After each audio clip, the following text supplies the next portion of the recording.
السلام عليكم ورحمة الله.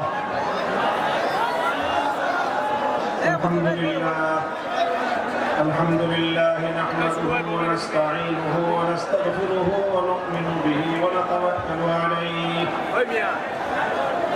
ونشهد أن لا إله إلا الله وحده لا شريك له ونشهد أن سيدنا وسندنا وحبيبنا ومولانا محمد صلى الله تعالى عليه وعلى آله وأصحابه وبارك وسلم تسليما كثيرا. أما بعد فأعوذ بالله من الشيطان الرجيم. بسم الله الرحمن الرحيم. ألم تر إلى الذين يزعمون أنهم آمنوا بما أنزل إليك وما أنزل من قبلك يريدون أن يتحاكموا إلى الطاغوت وقد أمروا أن يكفروا به ويريد الشيطان أن يضلهم ضلالا بعيدا. بارك الله لنا ولكم في القرآن العظيم ونفعنا وإياكم بالآيات والذكر الحكيم. اللهم صل على محمد وعلى آل محمد كما صليت على إبراهيم وعلى آل إبراهيم إنك حميد مجيد. اللهم بارك على محمد وعلى آل محمد كما باركت على إبراهيم وعلى آل إبراهيم إنك حميد مجيد.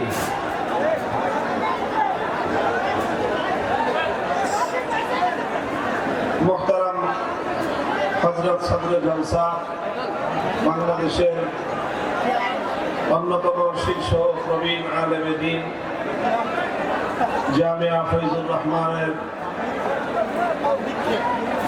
স্বনামধন্য প্রিন্সিপাল ও শাইখুল হাদিস আল্লামা আব্দুল হক হাফিজাহুল্লাহ, উপস্থিত হযরত উলামায়ে কেরাম, সম্মানিত ও শ্রদ্ধাভাজন আমার মুরব্বী সাহেবান, সমবেত ইসলাম প্রিয়, কোরআন প্রেমিক, নবী প্রেমিক, তাওহীদি মুসলমান ভাই ও বন্ধুগণ, পর্দার অন্তরাল ও বাসাবাড়িতে অবস্থানরত আমার সম্মানিত মা ও বোনেরা, আল্লাহ পাক রব্বুল আলামিনের দরবারে শুকরগুজারি আদায় করি যে আজকে বাংলাদেশের অন্যতম প্রাচীন শহর ময়মনসিংহের এই প্রাণ কেন্দ্রে জামিয়া ফয়জুর রহমানের উদ্যোগে এই বার্ষিক মাহফিলে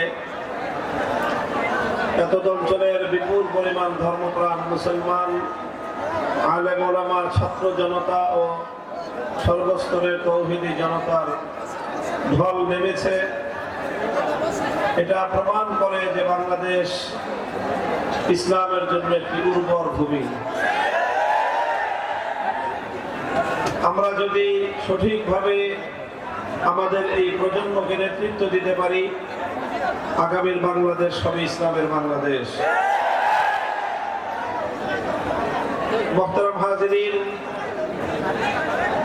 আপনাদের এই মাহফিলে আমি বেশ অনেক বছর ধরেই উপস্থিত হওয়ার সৌভাগ্য লাভ করি। মধ্যখানে কয়েক বছর আপনাদের সাথে সাক্ষাৎ হয়নি অনিবার্য কারণে।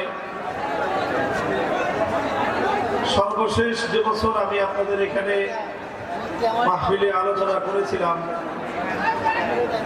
তখন বাংলাদেশ একটি ঈমান এবং শিরক, তাওহীদ এবং শিরকের একটি প্রশ্নে বাংলাদেশ দ্বিধা বিভক্ত ছিল। সঙ্গত কারণে আমাদের স্পষ্ট অবস্থান ছিল তাওহীদের পক্ষে, শিরকের বিরুদ্ধে। তাওহীদের মূল কথা যেরকম একত্ববাদ,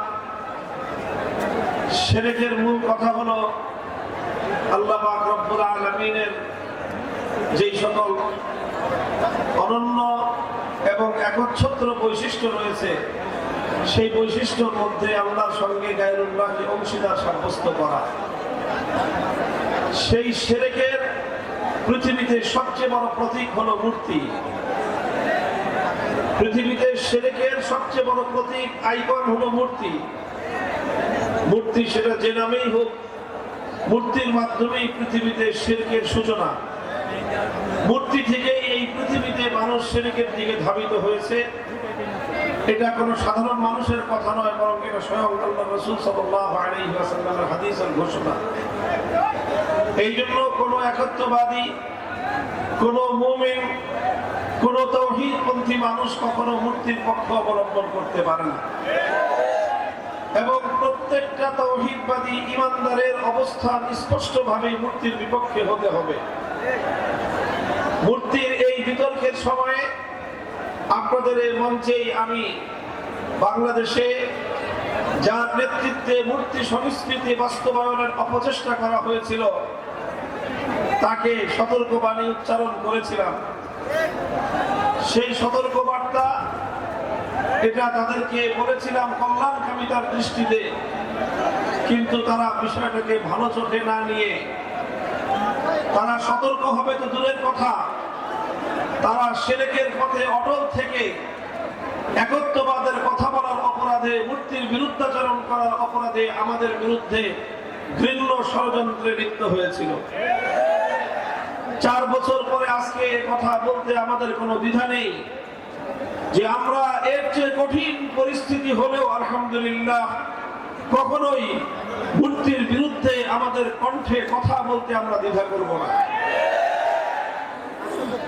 আল্লাহ পাক রব্বুল আলামিন আমাদের সামান্য কথা এবং সামান্য একটু ত্যাগ আর কোরবানের বদৌলতে আল্লাহ পাক রব্বুল আলামিন অনেক বড় বিজয় দিয়েছেন, যে 1 ঘন্টার ব্যবধানে গোটা বাংলাদেশ মূর্তির অপবিত্রতা থেকে মুক্ত হয়েছে। আমি আপনাদের সামনে এই গভীর রজনীতে সুদীর্ঘ আলোচনা করব না। আপনারা জানেন আমার আলোচনার বিষয়বস্তু সাধারণত চলমান কিছু বিষয় হয়ে থাকে, যে বিষয়গুলোর সাথে সমাজ, রাষ্ট্র, রাজনীতি, আন্তর্জাতিক চলমান প্রেক্ষাপটের একটা প্রেক্ষাপট এবং সেই বিষয়গুলোর আলোচনা থাকে আমার আলোচ্য বিষয়। এগুলো আমরা কেন বলি? যদিও আমাদের এই কথা অনেকের কাছে ভালো লাগে না। অনেকে মনে করে আলেম ওলামারা শুধুমাত্র মাসআলা মাসাইল নিয়ে আলোচনা করবে, আলেম ওলামারা শুধু ধর্মের ইবাদত বিষয়ে কথা বলবে, ইসলামের ইবাদত, নামাজ, রোজা, হজ, যাকাত, পর্দা, পুশিদা, পিতামাতার হক, জাহান্নামের আযাবের ভয়, জান্নাতের আশাবাদের কথা, কবরের কথা, এই সমস্ত কথার মধ্যে আলেমদের আলোচনা সীমাবদ্ধ থাকবে। এটা আমাদের সমাজের এক শ্রেণীর মানুষের বদ্ধমূল ধারণা। তারা আলেমদের কাছ থেকে সমাজের অসঙ্গতি নিয়ে কথা শুনতে চায় না। তারা উলামায়ে কেরামের কাছ থেকে রাজনীতির অঙ্গনে নানা ধরনের কুসংস্কারের বিরুদ্ধে আলেমদের প্রতিবাদী কণ্ঠের আওয়াজ তারা শুনতে অভ্যস্ত নয়। কিন্তু উলামায়ে কেরামকে মনে রাখতে হবে যে আলেম সমাজ, সমাজের প্রত্যেকটি অসঙ্গতি নিয়ে কথা বলতে আল্লাহর পক্ষ থেকে আদিষ্ট হয়েছেন। আলেম সমাজ আল্লাহর পয়গম্বরের পক্ষ থেকে জাতির প্রতিটি বিচ্যুতির ব্যাপারে জাতিকে সতর্ক করে সঠিক পথ নির্দেশনা দেওয়ার জন্য আদিষ্ট হয়েছেন। সুতরাং আমাদের স্পষ্ট ঘোষণা, এই জাহিলি সমাজ ব্যবস্থা আমাদের কাছ থেকে যাই শুনতে পছন্দ করুক আর যাই শুনতে অপছন্দ করুক, আমরা আল্লাহর কোরআনের দৃষ্টিতে, আল্লাহর পয়গম্বরের সুন্নাহর আলোকে সমাজ, রাষ্ট্র, রাজনীতির প্রতিটি অসঙ্গতি নিয়ে কথা বলবো, কথা বলতে থাকবো। আমাদের কথা যদি কারো ভালো লাগে তবুও বলবো, আমাদের কথা যদি কারো অপছন্দ হয় তবুও বলবো, আমাদের কথায় যদি কারো গাত্রদাহ হয় সে জ্বলতে পুড়তে জ্বলে পুড়ে সরকার হতে পারে। ইনশাআল্লাহ আলেম সমাজের কণ্ঠ হকের কথা বলতে কখনো স্তম্ভিত হবে না।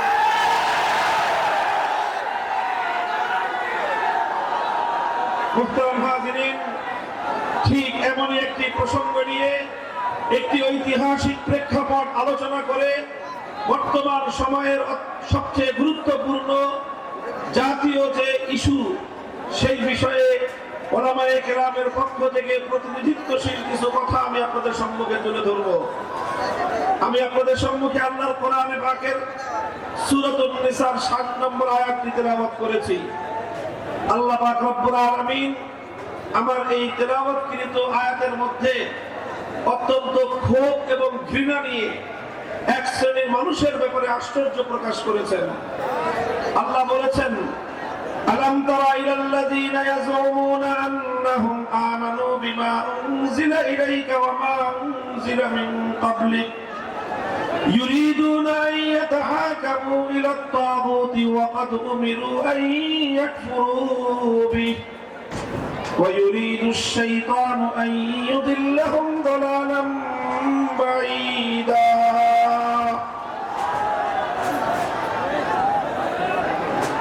আপনারা এদিকে লক্ষ্য করে আওয়াজ করবেন না ভাই। টিন ভাঙবে না, বিল্ডিং ভাঙবে, যাই ভাঙবে, আওয়াজ করবেন না। শান্ত হন, শান্ত হন। আপনারা কেউ শব্দ করবেন না ভাই, কোনো আওয়াজ করবেন না। এই এগুলো একটা ব্যবস্থাপনার জন্য মাদ্রাসার পক্ষ থেকে, জামিয়ার পক্ষ থেকে দেওয়া হয়েছে।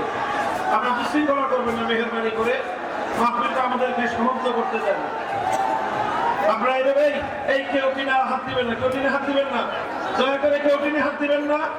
আপনারা পিছন দিকে সরে যান, পিছন দিকে সরে যান, সামনের দিকে চলে যান, না একটা আওয়াজ শুনতে থাকেন। দেখতে হবে এমন কোনো জরুরি কিছু না। মেহেরবানি করে এত বড় মজমাকে বিশৃঙ্খল করবেন না আপনারা কেউ। এখানে যারা আছেন আর নতুন করে কোনো টিম ভাঙার চেষ্টা করবেন না। আল্লাহ আপনাদের কাছে বিনীত অনুরোধ করতেছি, আপনারা মাহফিল থেকে অল্প কিছু সময় কথা বলবো। এই কথা বলার মধ্যে যদি আপনারা মাঝখানে বিঘ্ন সৃষ্টি করেন, মনোযোগ যদি ডান দিকে বাম দিকে চলে যায়, তাহলে আমি আমার আলোচ্য বিষয়টা আজকে এই উপস্থিতির সামনে আমি পেশ করতে পারবো না। এই জন্য আমি এই ডান দিকে যারা আছেন আর বাম দিকে যারা আছেন টিনের বাইরে, আপনাদের কাছে আমি বিশেষভাবে অনুরোধ করতেছি যে আপনারা কোনো আওয়াজ করবেন না, আপনারা কোনো আওয়াজ করবেন না, ইনশাআল্লাহ, ঠিক আছে তো? যাই করেন ধাক্কাধাক্কি, যাই করেন আওয়াজ করেন না। মুহতারাম হাজিরিন, আয়াতের মধ্যে আল্লাহ পাক রব্বুল ইজ্জত বলতেছেন, অত্যন্ত ক্ষোভ এবং ঘৃণা নিয়ে আল্লাহ প্রশ্ন ছুড়ে দিয়েছেন যে তোমরা কি লক্ষ্য করো না যে কিছু মানুষ আছে এমন যারা নিজেদেরকে ইমানদার বলে দাবি করে, ইয়াজউমুনা আন্নাহুম আমানু, তারা দাবি করে তারা ইমানদার, অথচ ইমানদার হিসেবে নিজেদেরকে দাবি করার পরেও ইউরিদুনা আন ইয়াতাহাকামু ইলা তাগুত, তারা তাগুতের কাছে বিচার চাইতে যায়, তারা তাগুতের কাছে ফয়সালা চাইতে যায়, তারা তাগুতকে বিচারক এবং তাগুতকে তারা শাসক হিসেবে মেনে নেয়। আল্লাহর কোরআন বলতে চায় যে যে ব্যক্তি নিজেকে ইমানদার বলে পরিচয় দিবে সে কশ্চিনকালেও কোনো তাগুতকে মেনে নিতে পারে না। আর যারা তাগুতকে বিশ্বাস করবে তারা কোনোদিন ইমানদার হতে পারে না। আলো আর অন্ধকার যেমন একত্রিত হতে পারে না, সাদা আর কালো যেমন একাকার হতে পারে না, ঠিক তদ্রূপ রাত আর দিন যেমন একসঙ্গে এক সময়ে পাওয়া যেতে পারে না, ঠিক একইভাবে একই সঙ্গে একজন মানুষ ইমানদার এবং তাগুতে বিশ্বাসী হতে পারে না। যারা ইমানদার হয় তারা তাগুতকে অস্বীকারী হয়, যারা তাগুতকে বিশ্বাস করে তারা কশ্চিনকালেও ইমানদার হতে পারে না। বড় আশ্চর্যের বিষয়, বড় দুঃখজনক এবং মর্মান্তিক বিষয় হলো এই, আজ মুসলিম সমাজের মধ্যে শত শত নয়, হাজার এবং লক্ষ নয়, কোটি কোটি মুসলমান এমন রয়েছে যারা নিজেদেরকে ইমানদার বলে পরিচয় দেয়, অথচ তারা তাগুতকে বিশ্বাস করে। তারা তাগুতে বিশ্বাসী হওয়ার কারণে তারা নিজেদেরকে যতই ইমানদার পরিচয় দিক, তাদের আইডেন্টি কার্ডে, তাদের পরিচয় পত্রে যতই ধর্ম হিসেবে মুসলিম লেখা থাকুক, তাদের নাম যতই আব্দুল সালাম, আব্দুল মুমিন এই নাম থাকুক, যখনই তারা তাগুতের উপর বিশ্বাস স্থাপনকারী হবে, তখন তারা ইমানদার এবং মুসলিম হতে পারে না। এটা হলো অত্যন্ত গুরুত্বপূর্ণ একটা বিষয়। সমাজের অসংখ্য অগণিত মানুষ এই তাগুতে বিশ্বাস থাকার কারণে তারা নিজেদেরকে মূর্খতাবশত, অজ্ঞতাবশত নিজেদেরকে ইমানদার বলে মনে করে, অথচ কোরআন এবং হাদিসের ফয়সালায় তারা স্পষ্টভাবে মুশরিক এবং তারা কাফের ও বেঈমান। এই জন্য আমি আমার আলোচনার সুবিধার্থে লম্বা আলোচনা করব না, আমি বলতেছি আপনারা মেহেরবানি করে আওয়াজ করবেন না। আমার আলোচনার সুবিধার্থে আমি প্রথমে আপনাদের কাছে তাগুতের পরিচয় তুলে ধরতেছি। তাগুত কাকে বলা হয়? তাগুত কাকে বলা হয় লক্ষ্য করেন, কোরআনে পাকের অনেকগুলো আয়াতের মধ্যে আল্লাহ পাক রব্বুল আলামিন তাগুত শব্দটি প্রয়োগ করেছেন। ফাতাবায়ানা আর-রুশদু মিনাল গাই ফামান ইয়াকফুর বিত-তাগুতি ওয়া ইউমিন বিল্লাহি ফাকাদ ইসতামসাকা বিল উরওয়া। আল্লাহ বলেছেন যে তাগুতকে অস্বীকার করবে আর আল্লাহর উপর ঈমান আনবে, সে একটা শক্ত মজবুত হাতলকে ধারণ করলো। অন্য আয়াতে আমার আল্লাহ বলেছেন আল্লাযীনা আমানু ইউকাতিলুনা ফী সাবিলিল্লাহ ওয়াল্লাযীনা কাফারু ইউকাতিলুনা ফী সাবিলিত তাগুত। যারা ঈমানদার তারা লড়াই করে কার পথে? চিৎকার করে বলেন, যারা ঈমানদার তারা লড়াই করে কার পথে? ওয়াল্লাযীনা কাফারু ইউকাতিলুনা ফী সাবিলিত তাগুত। আর যারা কাফের এবং বেঈমান তারা লড়াই করে, সংগ্রাম করে, চেষ্টা করে তাগুতের পথে। অর্থাৎ সব জায়গায় আল্লাহর কোরআন ঈমান বিল্লাহকে এবং তাগুতকে কম্পিটিটিভ অর্থাৎ একটি প্রতিদ্বন্দ্বিতামূলক শব্দ হিসেবে আল্লাহ প্রয়োগ করেছেন। আল্লাহর প্রতিপক্ষ হলো তাগুত, তাগুতের প্রতিপক্ষই হলেন আমার আল্লাহ। সুতরাং দুই প্রতিপক্ষকে যেমন একসঙ্গে কেউ খুশি করতে পারে না, তদ্রূপ যদি কেউ তাগুতকে খুশি করতে চায়, কশিন কেউ আল্লাহকে খুশি করতে পারবে না। যারা আল্লাহকে খুশি করতে চাইবে, যারা আল্লাহ সন্তুষ্টি হাসিল করতে চাইবে, যারা আল্লাহকে রাজি করতে চাইবে, তারা কশিন কেন তাগুতকে রাজি করতে পারবে না।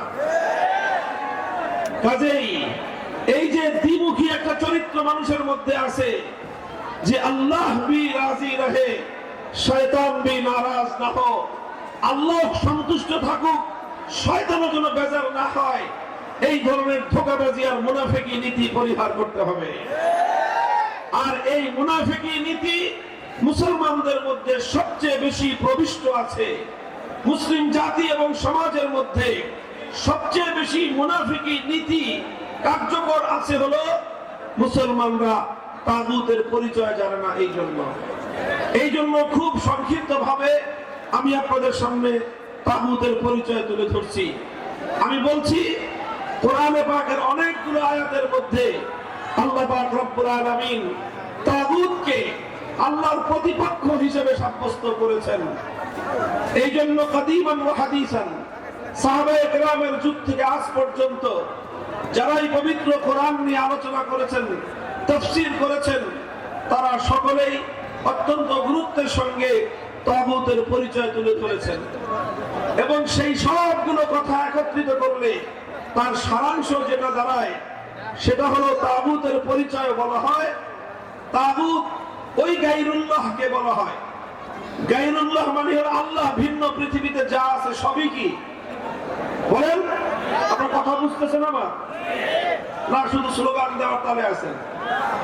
আরে ভাই, স্লোগান তো দিতে হবে, আগে কথাটা বুঝে তারপরে সঙ্গে সেই কথার উপর স্লোগান আসবে। এই না বুঝে না শুনে স্লোগান দেওয়ার এই প্রবণতা, এটা আমি একেবারেই পছন্দ করি না। স্লোগান দিতে হবে, শুধু স্লোগান কেন, লড়তে হবে, মারতে হবে এবং মরতে হবে, শাহাদাতের রক্ত দিতে হবে, জীবন দিতে হবে। বিপ্লবের পথে আল্লাহর জমিনকে রক্তে রঞ্জিত করে শাহাদাতের সিঁড়িতে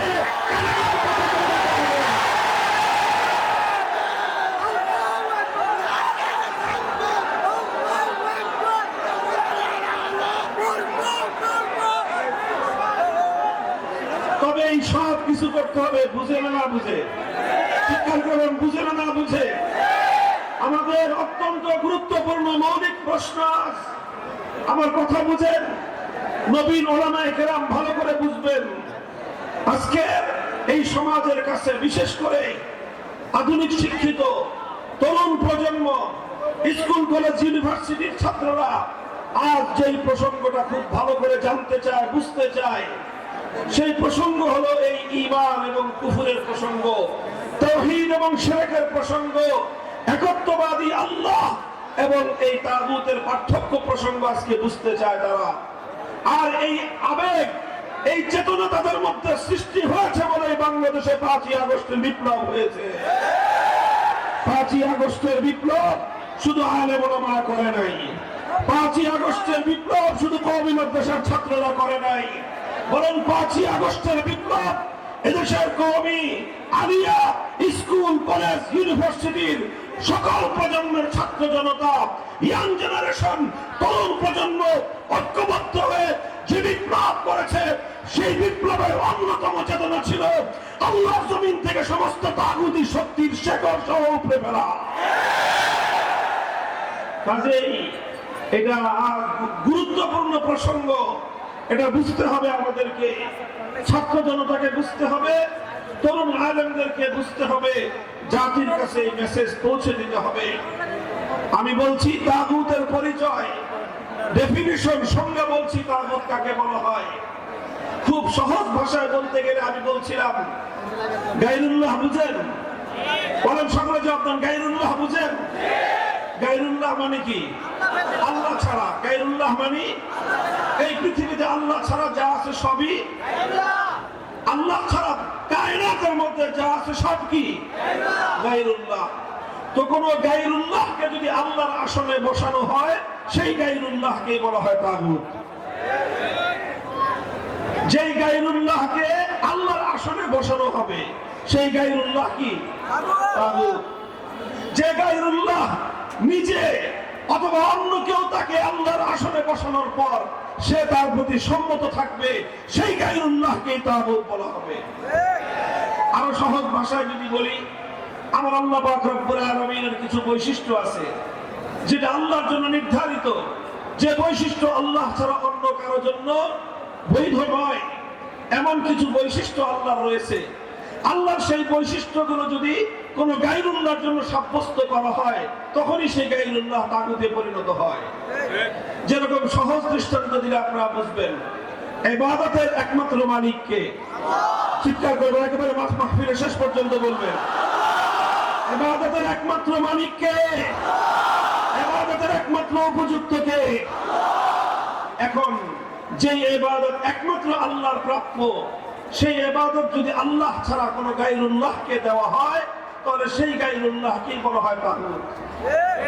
যেমন ইবাদত কেউ যদি আল্লাহকে না করে লাত, মানাত, উজ্জা, হুবাল এই সমস্ত দেব দেবতাকে ইবাদত করে, তাহলে সেই দেব দেবতাগুলোকেই বলা হয় তাগুত। এটা ছিল সেই যুগের তাগুত। আর আজকের যুগে এই যে দুর্গা, সরস্বতী, কালী নামে যত মূর্তির পূজা মানুষ করে, এই প্রত্যেকটা মূর্তিকে মানুষ আল্লাহর আসনে বসায়। যে ইবাদত এক আল্লাহর উপযুক্ত ছিল, যে ইবাদত একমাত্র আল্লাহর জন্য নির্ধারিত ছিল, সেই ইবাদতকে আল্লাহর জন্য না করে দুর্গার জন্য করলো, কালীর জন্য করলো, সরস্বতীর জন্য করলো, নানা ধরনের মূর্তির জন্য করলো। সুতরাং এই মূর্তিগুলা যখনই মানুষ এই মূর্তির পূজা করে তখনই এই মূর্তিগুলো তাগুতে পরিণত হয়। এটা মানুষ বুঝে, এটা মুসলমানরা বুঝে যে আল্লাহ ছাড়া অন্য কোনো গায়রুল্লাহর পূজা করা যাবে না। কেন? তাহলে একত্ববাদ থাকবে না। ইবাদতের উপযুক্ত একমাত্র কে? আল্লাহ। ইবাদত যেরকম একমাত্র আল্লাহ, আল্লাহ একমাত্র যেরকম ইবাদতের উপযুক্ত, আল্লাহ এই মহাবিশ্বের মধ্যে একমাত্র ইবাদত প্রাপ্য, ঠিক তদ্রূপ ইবাদতের মতো আল্লাহ পাকেরও আল্লাহর আরেকটা অনন্য বৈশিষ্ট্য রয়েছে যেটা আল্লাহর জন্য নির্ধারিত।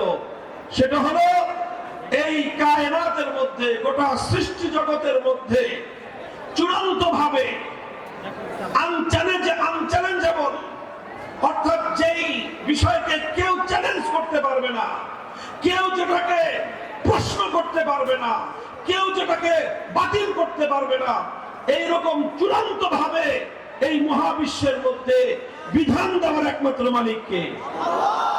আল্লাহর কোন বিধানকে দুনিয়ার কোন কর্তৃপক্ষ চ্যালেঞ্জ করার অধিকার রাখে না। আল্লাহর কোন বিধানকে দুনিয়ার কোন ব্যক্তি বা কোন কর্তৃপক্ষ বাতিল করার অধিকার রাখে না। আল্লাহর কোন বিধানের ব্যাপারে দুনিয়ার কোন কর্তৃপক্ষ, দুনিয়ার কোন ব্যক্তি প্রশ্ন করবার অধিকার রাখে না। এই প্রশ্নহীন চূড়ান্ত বিধান দেওয়ার একমাত্র মালিককে, ইবাদতের একমাত্র মালিককে, বিধান দেওয়ার চূড়ান্ত ক্ষমতার মালিক একমাত্র কে? ইবাদতের মধ্যে যদি কেউ আল্লাহ ছাড়া কোনো গায়রুল্লাহর ইবাদত করে তাহলে এটাকে বলা হয় শিরক ফিল ইবাদাহ, অর্থাৎ ইবাদতের মধ্যে শিরক করলো কেউ। ঠিক তদ্রূপ যে আইন তৈরি করবার একচ্ছত্র চূড়ান্ত ক্ষমতা আল্লাহর জন্য নির্ধারিত, সেই আইন তৈরি করার ক্ষমতা যদি কেউ আল্লাহ ছাড়া অন্য কোন গায়রুল্লাহকে প্রদান করে, অন্য কোন ব্যক্তি অথবা কোন গোষ্ঠীকে যদি কেউ প্রদান করে, অন্য কোন গোষ্ঠী যদি আল্লাহর কোন আইনকে চ্যালেঞ্জ করে কোন আইন তৈরি করে, তাহলে সেই ব্যক্তি এবং সেই গোষ্ঠীও তাগুতে পরিণত হয়। মুহতারাম হাজিরিন, আমরা তাওহীদ ফিল ইবাদাহকে বিশ্বাস করি, কিন্তু তাওহীদ ফিল হাকিমিyyah, আইন তৈরি করার ক্ষেত্রে সার্বভৌম আইন তৈরি করবার ক্ষমতা যে একমাত্র আল্লাহর, এই বিষয়ে লক্ষ কোটি মুসলমান বিভ্রান্তিতে পড়ে থাকবার কারণে তারা স্পষ্ট শিরকে লিপ্ত হয়েও নিজেদেরকে ঈমানদার বলে ভাবে। আর আল্লাহ পাক এই ধরনের নামধারী ঈমানদারদের ব্যাপারে ক্ষোভ এবং ঘৃণা প্রকাশ করে বলেছেন, নিজেদেরকে ঈমানদার বলে পরিচয় দেয়, অথচ বিচার চাওয়ার সময় তারা তাগুতের কাছে বিচার চাইতে চায়। আল্লাহ বলতে চান, যারা তাগুতের কাছে বিচার চাইতে পারে তারা আল্লাহর উপর ঈমানদার হতে পারে না। কথাটা বুঝা গেল? তাহলে আল্লাহর জায়গায় যদি কোনো গায়রুল্লাহর ইবাদত করা হয়, সেই গায়রুল্লাহকে কি বলা হয়? জোরে বলেন। আল্লাহর পরিবর্তে কোনো গায়রুল্লাহর যদি ইবাদত করা হয়, সেই গায়রুল্লাহকে কি বলা হবে? ঠিক তদ্রূপ আল্লাহর জায়গায় আল্লাহর কোন আইন, আল্লাহর কোন বিধানকে যদি কেউ পরিবর্তন করে, আল্লাহর বিধানকে চ্যালেঞ্জ করে, আল্লাহর বিধানকে বাতিল করে কোন ব্যক্তি, কোন গোষ্ঠী যদি কোন আইন প্রণয়ন করে, সেই ব্যক্তি এবং সেই গোষ্ঠীকে কি বলা হবে? হতে পারে সেই ব্যক্তি কোন রাষ্ট্রের রাষ্ট্রপতি, যে রাষ্ট্রপতি আল্লাহর আইনের বিরুদ্ধে আইন করবে সেই রাষ্ট্রপতিকে বলা হয় তাগুত। যেই প্রধানমন্ত্রী আল্লাহর কোন আইনকে চ্যালেঞ্জ করবে সেই প্রধানমন্ত্রীকে বলা হয় তাগুত। যেই মন্ত্রী পরিষদ আল্লাহর আইনের বিরুদ্ধে কোন আইনকে অনুমোদন দিবে সেই মন্ত্রী পরিষদকে বলা হয় তাগুত। যেই বিচারপতি, যেই বিচারালয় আল্লাহর আইনের বিরুদ্ধে কোন আইনকে অনুমোদন দিবে, বৈধতা দিবে, সেই বিচারপতি এবং বিচারালয়কে বলা হবে তাগুত। যেই সংসদ অথবা যেই আইন পরিষদ আল্লাহর আইনের বিরুদ্ধে কোন আইন পাস করবে, গোটা সেই সংসদকেই বলা হয় তাগুত।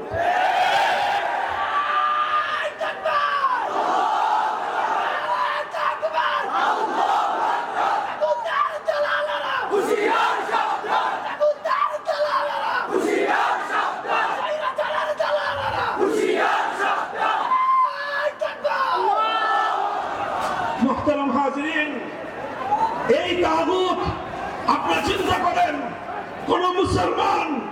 কোন মুসলমান যে নাকি নিজেকে ইমানদার বলে পরিচয় দেয়, তাকে যদি দুর্গার পূজা করতে বলা হয় সে রাজি হবে? কোন ইমানদারকে যদি কালী অথবা সরস্বতী মূর্তির দেবতার পূজা করতে বলা হয় সে রাজি হবে? যেমনি ভাবে কোন গায়রুল্লাহর পূজা করতে কোন ইমানদার রাজি হতে পারে না, ঠিক তদ্রূপ আল্লাহর আইনের বিরুদ্ধে সংসদ যখন কোন আইন পাশ করে, আল্লাহর আইনের বিরুদ্ধে মন্ত্রী পরিষদ যখন কোন আইনের অনুমোদন দেয়, আল্লাহর আইনের বিরুদ্ধে কোন রাষ্ট্র ব্যবস্থা যখন কোন আইন করে, কোন ইমানদার নিজের দেহে এক ফোঁটা রক্ত থাকতে, দেহে প্রাণের স্পন্দন থাকতে আল্লাহর আইনের বিরুদ্ধে যত বড় রাষ্ট্র হোক না কেন, রাষ্ট্রের সে আইনকে সে মানতে পারে না।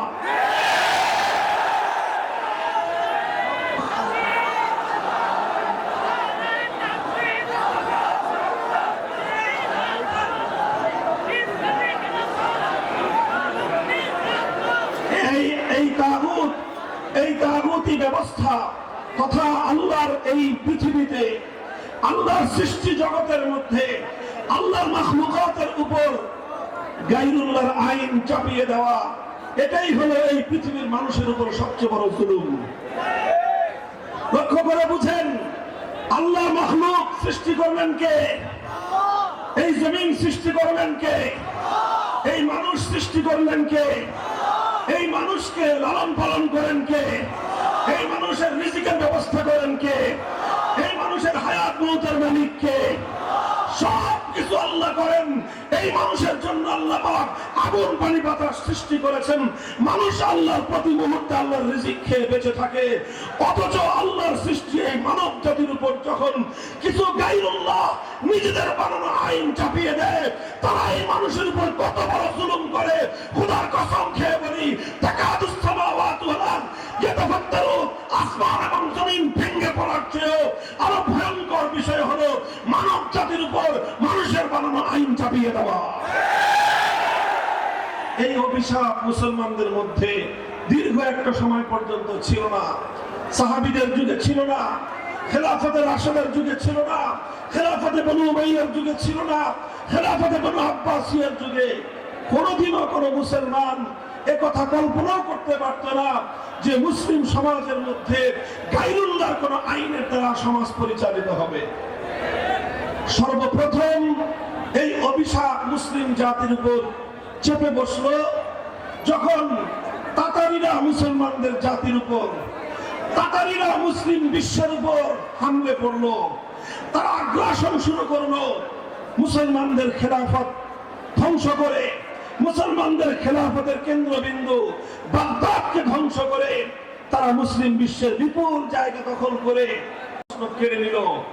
আর সর্বপ্রথম এই তাতারি মঙ্গোলি সম্প্রদায় মুসলিম জাতির উপর তাদের তাতারিদের নেতা কুখ্যাত ধ্বংসযজ্ঞবাজ চেঙ্গিস খানের বানানো আইন, যেটা ইতিহাসের পাতায় বলা হয় ইয়াসেক নামক চেঙ্গিস খানের বানানো আইন গ্রন্থ দিয়ে মুসলিম জাতির উপর তারা শাসন এবং আইন কার্যক্রম পরিচালনা করা শুরু করলো। এটাই ছিল ইতিহাসের আলোকে মুসলিম জাতির উপর আল্লাহর আইনের বিরুদ্ধে মানব রচিত আইনের সর্বপ্রথম প্রয়োগ। যখন এই তাতারিরা মুসলমানদের উপর চেঙ্গিস খানের বানানো আইন প্রয়োগ করলো, ওলামায়ে কেরাম সর্বশক্তি দিয়ে, মুসলিম উম্মাহ সর্বশক্তি দিয়ে এটাকে প্রতিরোধ করার চেষ্টা করলেন। গায়রুল্লাহর এই আইনকে রুখে দেওয়ার জন্য প্রতিটি জনপদ থেকে ওলামায়ে কেরাম প্রতিটি জনপদ থেকে ওলামায়ে কেরাম তারা আওয়াজ উঠালেন। প্রতিটি জনপদ থেকে ওলামায়ে কেরাম তাতারিদের বিরুদ্ধে সংগ্রাম শুরু করলেন। প্রতিটি মুসলিম জনপদ থেকে মুসলমানদের উপর চাপিয়ে দেওয়া এই অভিশপ্ত ব্যবস্থা উৎখাত করার জন্য তারা চেষ্টা করলেন। এই চেষ্টা করতে গিয়ে অনেক আলেমদেরকে শাহাদাতের রক্ত দিতে হয়েছে, জীবন দিতে হয়েছে, কারাবরণ করতে হয়েছে। শাইখুল ইসলাম ইবনে তাইমিয়া রাহমাতুল্লাহি আলাইহি ৬ বার তিনি কারাবরণ করেছেন।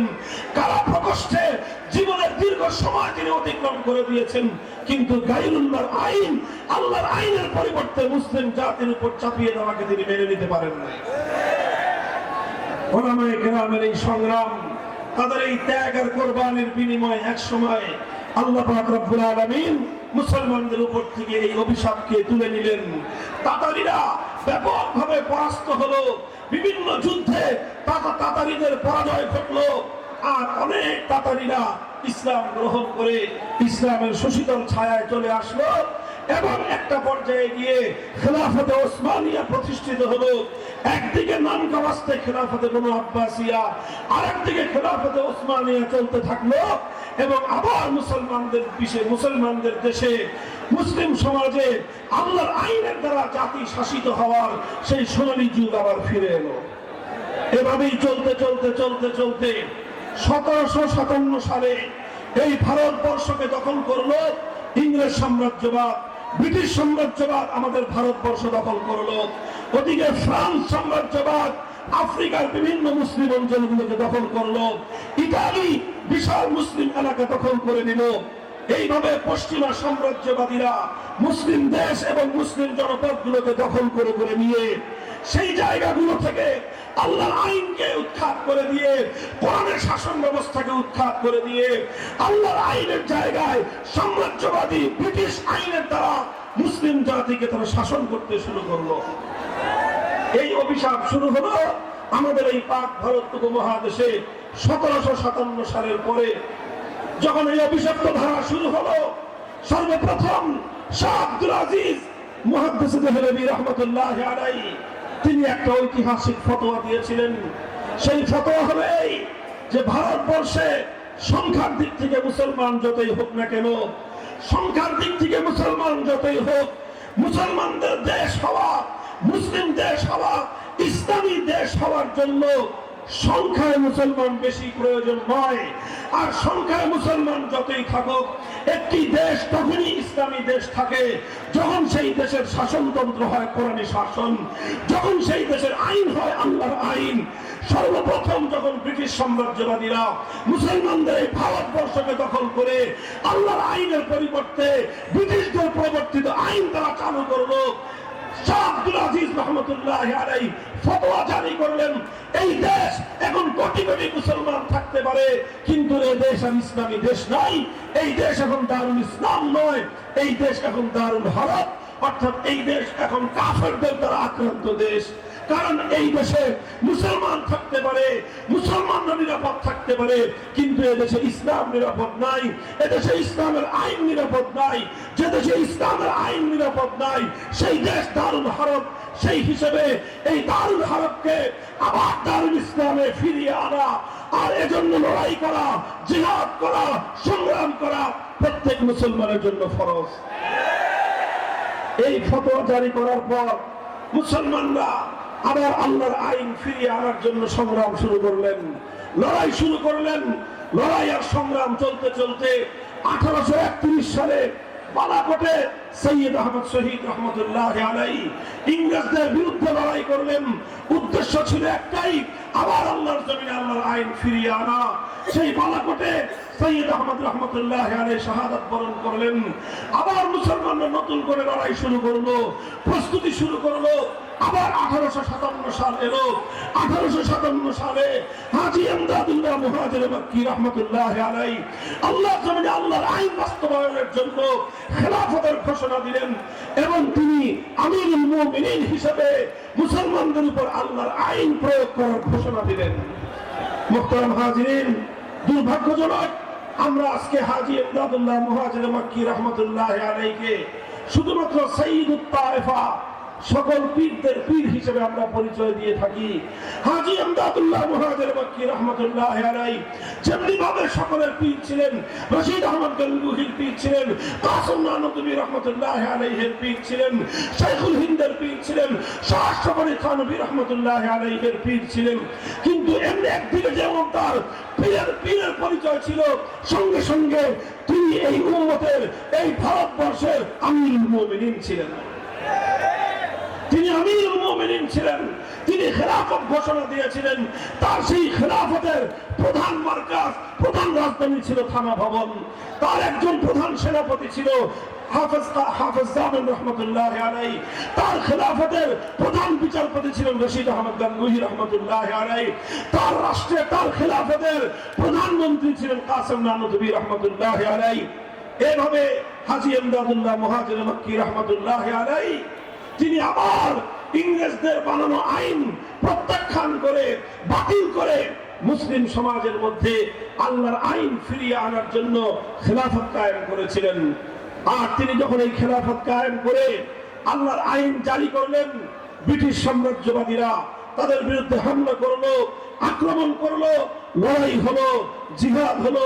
শামীর রণাঙ্গনে তার প্রধান সেনাপতি হাফেজ জামিন রহমতুল্লাহ আলাইহি সহ অসংখ্য আলেম ওলামা, অসংখ্য দিনদার মুসলমান বুকের রক্ত দিয়ে আল্লাহর জমিনকে রঞ্জিত করলেন, শাহাদাতের মৃত্যুকে আলিঙ্গন করলেন। হাজার হাজার ওলামায়ে কেরাম ফাঁসি কাস্টে ঝুললেন। বুক খালি হলো ওলামায়ে কেরামের মায়েদের, বিধবা হলেন আলেমদের স্ত্রীরা, ইতিম হলো আলেমদের সন্তানেরা। সমস্ত জুলুম তারা চোখ বুজে সহ্য করলেন, হাসি মুখে তারা বরণ করে নিলেন। কিন্তু এক মুহূর্তের জন্য মানব রচিত আইনের সামনে মাথা নত করেন নাই।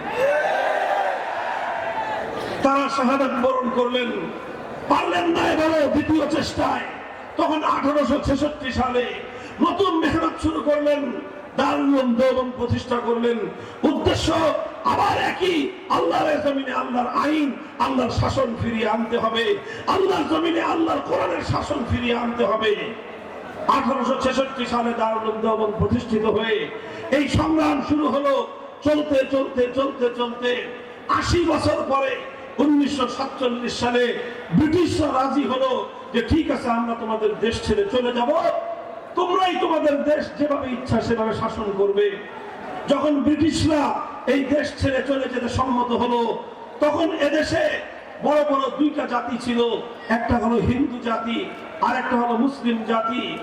তখন প্রশ্ন আসলো, এই দুই রাষ্ট্র বিশাল ভারত একসঙ্গে থাকবে না হিন্দুদের আলাদা রাষ্ট্র হবে, মুসলমানদের আলাদা রাষ্ট্র হবে?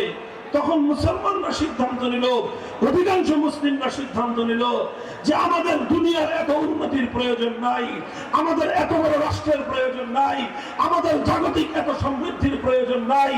আমরা আধা পেট খেয়ে থাকবো, অনাহারে অর্থাহারে থাকবো, কিন্তু আমরা এমন একটা ভূখণ্ড চাই যেই ভূখণ্ডে আইন হবে আল্লাহর আইন, যেই ভূখণ্ডের শাসন ব্যবস্থা হবে আল্লাহর কোরআনী শাসন ব্যবস্থা। শুরু হলো পাকিস্তান প্রতিষ্ঠার আন্দোলন। এই বাংলাদেশের ছাত্র জনতা, দুঃখজনক ইতিহাস আর তোমার পূর্বপুরুষদের গৌরবজনক ইতিহাসের একটা অধ্যায়। গভীর মনোযোগ দিয়ে শুনো। আল্লাহর জমিনে আল্লাহর কোরআনী শাসন ব্যবস্থা কায়েম করার জন্য এই গোটা ভারতবর্ষে সবচেয়ে বেশি ত্যাগ আর কোরবানি, সবচেয়ে বেশি আত্মত্যাগ, সবচেয়ে বেশি রক্ত যেই জনপদের মানুষ দিয়েছে, সেটা পশ্চিম পাকিস্তানের মানুষ না, সেটা রাওয়ালপিন্ডির মানুষ না, সেটা করাচি আর লাহোরের মানুষ না, সেটা খাইবার পখতুনখোয়া আর সেই বেলুচিস্তানের মানুষ না। আল্লাহর জমিনে আল্লাহর কোরআনী শাসন কায়েম করার জন্য ভারতবর্ষে যে জাতির সবচেয়ে বেশি অবদান, সে জাতি হলো এই পূর্ব বাংলা তথা বাংলাদেশের মুসলিম সমাজ। অত্যন্ত গৌরবজনক ইতিহাস আমাদের পূর্বপুরুষদের ইতিহাস। আমাদের পূর্বপুরুষরা তারাই বাড়ির কাছের কলকাতাকে লাথি মারলো, বললো যে তোমাদের সঙ্গে আমরা থাকবো না। বাড়ির কাছের দিল্লির সঙ্গে আমরা সম্পর্ক ছিন্ন করলাম। বিশাল ভারত রাষ্ট্র, যেই ভারত রাষ্ট্র আমাদের বাংলা জনপদের চারিদিক থেকে ঘেরাও করে আছে। আমরা এই ভারতের সঙ্গে থাকলে অনেক বড় রাষ্ট্র পেতাম, আমরা ভারতের সঙ্গে থাকলে অনেক বড় দেশ পেতাম, ভারতের সঙ্গে থাকলে পৃথিবীতে আমরা অনেক বড় রাষ্ট্রের নাগরিক হিসেবে সারা দুনিয়াতে আমরা চলাফেরা বিচরণ করতে পারতাম। কিন্তু আমাদের পূর্বপুরুষরা, তোমাদের পূর্বপুরুষরা বাড়ির কাছের দিল্লি আর বাড়ির কাছের ভারতবর্ষকে লাথি মেরে 2000 কিলোমিটার দূরের সেই পশ্চিম পাকিস্তানিদের সঙ্গে হাতে হাত রেখেছিল।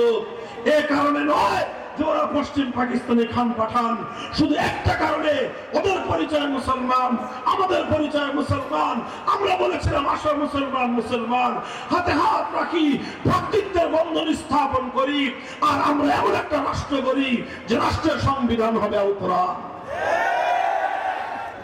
আল্লাহর কোরআনের আইনের দ্বারা শাসিত হওয়ার জন্য পশ্চিম পাকিস্তানের মুসলমানদেরও অনেক ত্যাগ রয়েছে, অবদান রয়েছে। তবে পশ্চিম পাকিস্তানিদের যেই পরিমাণ অবদান, সেই আল্লাহর নিজামে ইসলাম কায়েম করার জন্য, ইসলামী শাসন ব্যবস্থা কায়েম করার জন্য পশ্চিম পাকিস্তানিদের অবদানকে এক পাল্লায় রাখা হলে আর বাংলাদেশের মুসলমানদের অবদান অপর পাল্লায় রাখা হলে বাংলাদেশের মুসলমানদের অবদান তাদের চেয়ে 10 গুণ বেশি ভারী হয়ে যাবে।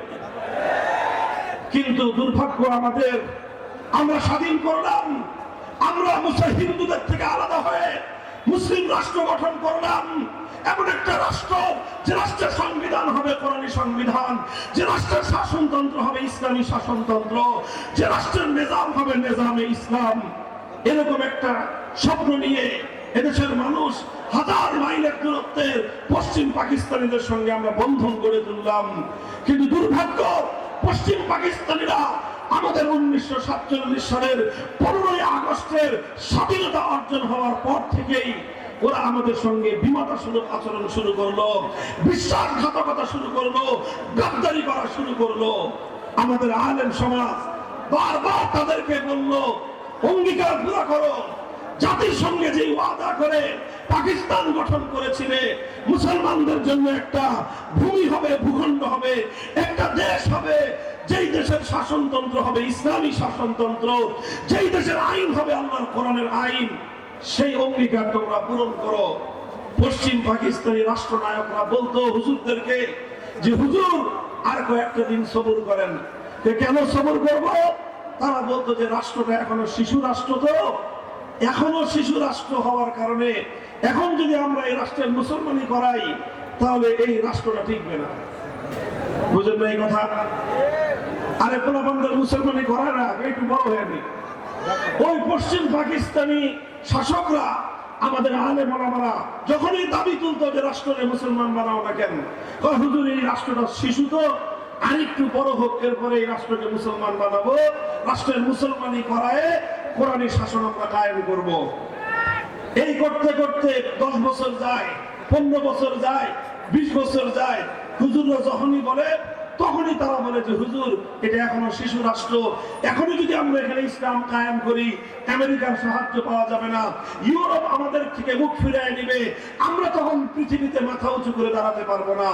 এই নানা রকম অজুহাতে, ছলচাতুরি দিয়ে, অজুহাত দেখিয়ে এদেশের মুসলমানদেরকে 24 বছর পর্যন্ত বঞ্চিত করে রেখেছে। এদেশের মুসলমানদের সঙ্গে 24 বছর পর্যন্ত গাদ্দারি আর বিশ্বাসঘাতকতা করেছে। আমার প্রধান মরহুম হযরত শাইখুল হাদিস আল্লামা আজিজুল হক রাহমাতুল্লাহি আলাইহি একটা কৌতুক করে এই ক্ষেত্রে একটা কথা বলতেন যে 24 বছর একই গান শুনাইলো যে রাষ্ট্র এখনো শিশু। যেই ছেলে 24 বছরের শিশু থাকে ও বালেগ হয় না, বললেন যে এটা 90 বছর আর বালেগ হবে না। কাজে এই রাষ্ট্র রাখার দরকার নাই। যেই পাকিস্তান আল্লাহর কোরআনের বিধান বাস্তবায়নের অঙ্গীকার করে প্রতিষ্ঠিত হয়েছিল, 24 বছর পর্যন্ত রাষ্ট্র যদি শিশুই থাকে তাহলে 24 বছরের যে রাষ্ট্র বালেগ হয় না, 24 বছরের যে রাষ্ট্র সে তার প্রাপ্তবয়স্ক হয় না, সে রাষ্ট্রের প্রয়োজন নাই। পাকিস্তান ভেঙে খান করে দাও। যখন এইভাবে আলেম সমাজ পাকিস্তানের প্রতি তাদের অনাস্থা জ্ঞাপন করলেন, মুসলমানরা 24 বছর পর্যন্ত কোরআনী সংবিধান চেয়েছে, বারবার তারা বঞ্চিত হলো। মুসলমানদের হৃদয়ে ক্ষোভ পুঞ্জীভূত হতে থাকলো। এই সময়ে 1970 সালে এই বঙ্গ জনপদের একজন লিডার, একজন নেতা, তিনি জাতিকে আশ্বস্ত করার জন্য একটা ঘোষণা দিলেন। সেই ঘোষণা হলো যে আমরা যদি বিজয়ী হতে পারি তাহলে কোরআন সুন্নাহ বিরোধী কোনো আইন করব না, কোরআন সুন্নাহ বিরোধী কোনো আইন করবেন না। এই কথাটা কে বললেন? শেখ মুজিবুর রহমান সাহেব। তিনি এই তার জন্মের ইতিহাসে সবচেয়ে ভালো কোনো কাজ যদি করে থাকেন তাহলে তার এই ভালো কাজটা ছিল 1970-এর জাতীয় নির্বাচনের সময় জাতির সঙ্গে তিনি একটা অঙ্গীকার করেছিলেন যে কোরআন সুন্নাহ বিরোধী কোনো আইন তিনি করবেন না।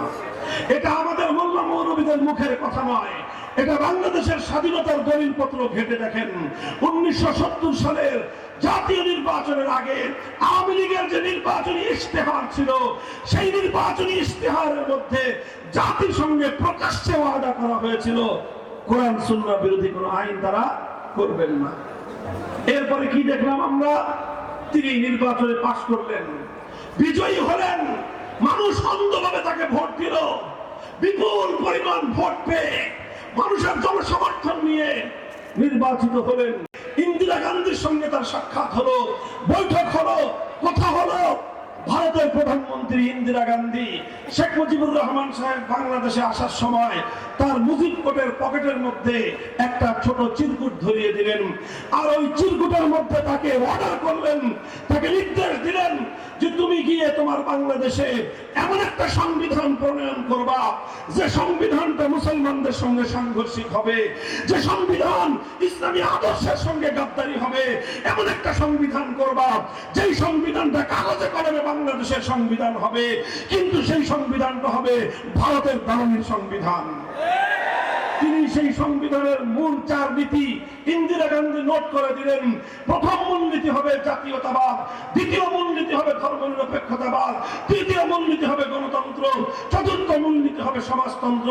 জাতীয়তাবাদ, ধর্মনিরপেক্ষতাবাদ, গণতন্ত্র, সমাজতন্ত্রের মতো কয়েকটা কুফরি মতবাদ দিয়ে 72 সালে শেখ মুজিবুর রহমান সাহেব কিছু চালাচামুন্ডাদেরকে দিয়ে একটা সংবিধান প্রণয়ন করলেন, যেই সংবিধানের মধ্যে সর্বপ্রথম 70-এর জাতীয় নির্বাচনের আগে তিনি জাতির সঙ্গে যে অঙ্গীকার করেছিলেন কোরআন সুন্নাহ বিরোধী কোনো আইন করবেন না, সর্বপ্রথম তিনি সেই সংবিধানে ইসলামী রাজনীতিকে নিষিদ্ধ ঘোষণা করে আল্লাহর কোরআনের আইনের সঙ্গে সবচেয়ে বড় গাদ্দারি আর বিশ্বাসঘাতকতা করবেন। যারা শেখ মুজিবুর রহমান সাহেবের আদর্শের রাজনীতি করতেন বা করেন, আমি জানি আমার এই কথা আপনাদের গায়ের মধ্যে অ্যালার্জির চুলকানির উপদ্রব করতে পারে। আপনারা অ্যালার্জির চুলকানির ঔষধ খাবেন, আমাদের ব্যাপারে ক্ষিপ্ত হওয়ার চেষ্টা করবেন না। যদি সামর্থ্য থাকে প্রমাণ দিয়ে কথা বলুন। 1970 সালে তিনি এই কমিটমেন্ট করেন নাই, বলুন। 1970 সালে বলেন নাই যে কোরআন সুন্নাহ বিরোধী আইন করবেন না, এ কথা প্রমাণ করুন।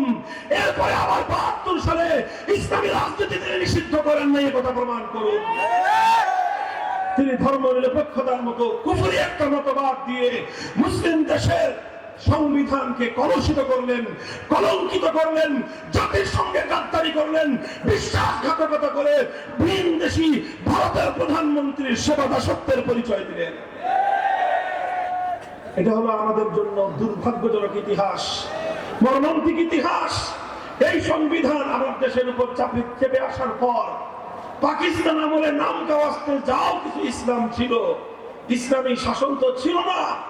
এখন বাংলাদেশে এসে কোরআন সুন্নাহ বিরোধী কোন আইন তৈরি না করার অঙ্গীকার করার পর তিনি যেটা করলেন সেটা হলো আক্ষরিক অর্থে বাংলাদেশে ইসলামকে তিনি নিষিদ্ধ করলেন। এর ফলাফল তিনি পেলেন বেশি দিন লাগে নাই। 15ই আগস্ট 1975 সালে হিসাব নিকাশ পরিপূর্ণ তাকে আল্লাহর পক্ষ থেকে চুকায় দেওয়া হলো। গাদ্দারির পরিণাম তিনি পরিপূর্ণভাবেই পেলেন। এ কথা বলতে আমাদের কোনো দ্বিধা নাই। শেখ মুজিবুর রহমান সাহেব 72 সালে জাতির সঙ্গে গাদ্দারি করেছিলেন, এই কথা ভাবে বলতে হবে। যার রক্তের সঙ্গে, যার রাজনীতির ইতিহাসের সঙ্গে, জাতির সঙ্গে গাদ্দারির ইতিহাস থাকে, সে কোশ্চিন কেন কোন জাতির পিতা হতে পারে না।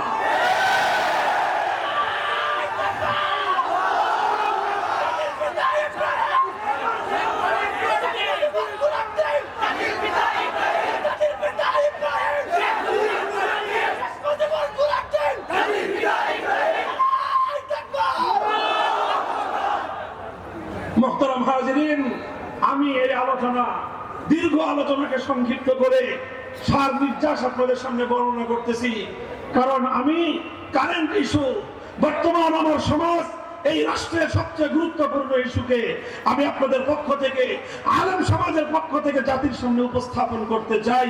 এই জন্যই আমি এই ইতিহাস বলতেছি। আপনারা কারো রাজনৈতিক সমালোচনা করা, অন্তত মাহফিলে বসে, এটা আমাদের স্বভাব নয়। কিন্তু যেটা জাতির প্রসঙ্গ, যেটা ইসলামের প্রসঙ্গ, যেটা ইসলামের অস্তিত্বের প্রসঙ্গ, যেটা ঈমান এবং কুফরির মাসআলা, সেটাকে কোনো কৌশলের দোহাই দিয়ে, হিকমতের দোহাই দিয়ে সে বক্তব্য থেকে নীরব থাকা, এটা অন্য কেউ করতে পারলেও আলেম সমাজের পক্ষে করা উচিত হবে না। 75 সাল গেল, উনি ওনার যেই ইসলামের সঙ্গে কমিটমেন্টের বরখেলাপ করেছিলেন, ওয়াদার বরখেলাপ করেছিলেন, তার প্রাপ্য তিনি আল্লাহর পক্ষ থেকে পরিপূর্ণ পেয়ে গেলেন। পরবর্তী রাষ্ট্রনায়ক যারা আসলো, তারা নামকাওয়াস্তে কিছু সংস্করণ আনার চেষ্টা করলো। এমন কিছু সংস্কার আনলেন যেই সংস্কারের মাধ্যমে অনেক কিছু হওয়া সম্ভব ছিল, কিন্তু সংবিধানের মধ্যে স্ববিরোধিতার কারণে মুসলমানরা এদেশের মুসলিম জাতিসত্তা গঠনের 1000 বছরের যে প্রয়াস ছিল, সেই প্রয়াস এবং সেই চেষ্টা বারবার মুখ থুবড়ে পড়েছে। যা আমাদের সংবিধানে নতুন করে সংযুক্ত হলো বিসমিল্লাহির রহমানির রহিম। আমাদের সংবিধানে ধর্মনিরপেক্ষতাকে বাতিল করে দিয়ে আল্লাহর উপর অবিচল আস্থা এবং বিশ্বাস সংযুক্ত হলো। এরপরে রাষ্ট্রধর্ম ইসলাম হলো। এগুলো সামান্য সামান্য অগ্রগতি ছিল। তবে বাংলাদেশের আইনের মধ্যে আল্লাহর আইন বিরোধী কোন আইন তৈরি না করতে পারার এই ঈমানের অনিবার্য ধারা কখনোই বাংলাদেশের সংবিধানে বিগত 53 বছর সংযুক্ত হয় নাই। অথচ এই না থাকার কারণে সংবিধানের মধ্যে আল্লাহর আইন বিরোধী আইন তৈরি করার অবকাশ থাকার কারণে, আর এই সংবিধানের মধ্যে জনগণকে সার্বভৌম ক্ষমতার মালিক বলার কারণে, ভাই কথাটা বুঝেন, এক দুর্গাকে পূজা করলে মানুষ একত্ববাদী থাকে? একটা দুর্গাকে আল্লাহর জায়গায় বসালেন, মানুষ আর ইমানদার থাকে? জবাব দেন সবাই বুঝে শুনে। কেউ যদি শুধুমাত্র একটা মূর্তিকে পূজা করলো, সে আল্লাহর স্থানে একটা মূর্তিকে বসালো, তাহলে সেই মানুষটা যদি ইমানদার না থাকতে পারে, আর সেই একই কাজ যে আইন তৈরি করবার সার্বভৌম ক্ষমতা একমাত্র কার? তাহলে আপনি যখন এক আল্লাহর সার্বভৌম ক্ষমতা, সার্বভৌম আইন তৈরি করার আল্লাহর একমাত্র ক্ষমতাকে আল্লাহর কাছ থেকে কেড়ে নিয়ে আপনি যখন 18 কোটি 20 কোটি জনগণকে দিয়ে দিলেন, আপনি 20 কোটি দুর্গার পূজা করলেন। এক দুর্গাকে পূজা করে যদি হিন্দুরা মুশরিক হয়, তাহলে আপনি 20 কোটি দেবতা বানাই আল্লাহর সমকক্ষ সাব্যস্ত করে আপনি কিভাবে ইমানদার থাকতে পারেন? এটা অন্য কারো বুঝে আসলেও আল্লাহর কোরআন এই কথাকে সমর্থন করে না। আজ আমরা এই অভিশপ্ত ধারায় রয়েছি। আমাদের বাংলাদেশের সংবিধানের মধ্যে জনগণকে সকল আইনের সার্বভৌম ক্ষমতার মালিক বানানো হয়েছে, আর জনগণের পক্ষ থেকে তাদের ভোটে নির্বাচিত জাতীয় সংসদকে সার্বভৌম ক্ষমতা দেওয়া হয়েছে। অর্থাৎ জাতীয় সংসদের সদস্যরা যে আইন করবে সেটাই চূড়ান্ত আইন। জাতীয় সংসদ যদি আল্লাহর কোরআনের আইনকে বাতিল করে দেয়, নাউযুবিল্লাহি মিন যালিক, সেই আল্লাহর কোরআনের আইন বাতিল হয়ে যায়। এভাবে আল্লাহর একমাত্র ক্ষমতার মসনদ, চূড়ান্ত আইন তৈরি করবার ক্ষমতার মসনদে আল্লাহ থেকে কেড়ে নিয়ে জাতীয় সংসদের সদস্যদেরকে জাতীয় সংসদকে প্রদান করার মাধ্যমে এই রাষ্ট্র একটা শিরকি রাষ্ট্রে পরিণত হয়েছে। আর এর অভিশাপ প্রতিটা মুসলমানকেই বহন করতে হয়। এর অভিশাপের দায় আমাদের আলেম ওলামা সহ প্রত্যেকটা ধর্মপ্রাণ মুসলমানকেও এই অভিশাপের দায় মাথায় নিয়ে ঘুরতে হয়। বাংলাদেশে অনেক কিছু চাইলেও আমরা করতে পারি না, কারণ সংবিধানের মধ্যে সব কুফরি বিষয়গুলো বাধ্যতামূলক করে দেওয়া হয়েছে। ছোট্ট দুটো দৃষ্টান্ত দিয়ে আমি আপনাদের সামনে একটু মনোযোগ দিয়ে বুঝেন। আমাদের বাংলাদেশে একটা রাজনৈতিক দল ছিল, ইসলামিক রাজনৈতিক দল। দলটার নাম ছিল ইসলামী শাসনতন্ত্র আন্দোলন। জানেন? আপনি নামটা শুনেছেন? ইসলামী শাসনতন্ত্র আন্দোলন।